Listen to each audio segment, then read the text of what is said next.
બાપી બાપજીએ જે કીધું એ પ્રમાણે કે પ્રભુની કૃપાથી આ જીવનો કંઈક જન્મનો પુણ્ય ઉદય તો આ ધરતી પર આપણને માનવ દેહ મળ્યો અને માનવ દેહ એટલે પરમાત્માની આપેલી હાથામાં હાથી મૂડી.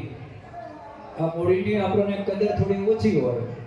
બાકી જે પ્રજ્ઞાચક્ષુ છે એને પૂછો કે આંખની કિંમત કેટલી, બહેરાશ છે એને પૂછો કાનની કિંમત કેટલી. એક એક અવયવ જે પરમાત્માએ આપણને આલે એ ધરતી પર સાચામાં સાચી મૂડી અને એ આ જીવ રાજાને ભવસાગર પાર કરવા માટેની એક નૌકા સાધન મળ્યું. અને અત્યારે એ વિદ્યમાન આપણા નજર સમક્ષ છે. કયા કુળમાં, કયા સમાજમાં, કયા ગામમાં, કયા પરિવારમાં જન્મ લેવો એ આપણા હાથની વાત નથી, પણ એ ભાગ્ય વિધાતા હોય. પણ જે કુળમાં, જે સમાજમાં, જે ગામમાં, જે ઠેકાણે આપણો જન્મ એ આપણે મહાન કહેવાય. અને પરમાત્માએ તમારા પૂર્વ જન્મનું જે ખાતું પુણ્ય હતું એ તન મનને ધન પરમાત્માએ આપણે સમર્પિત કર્યા.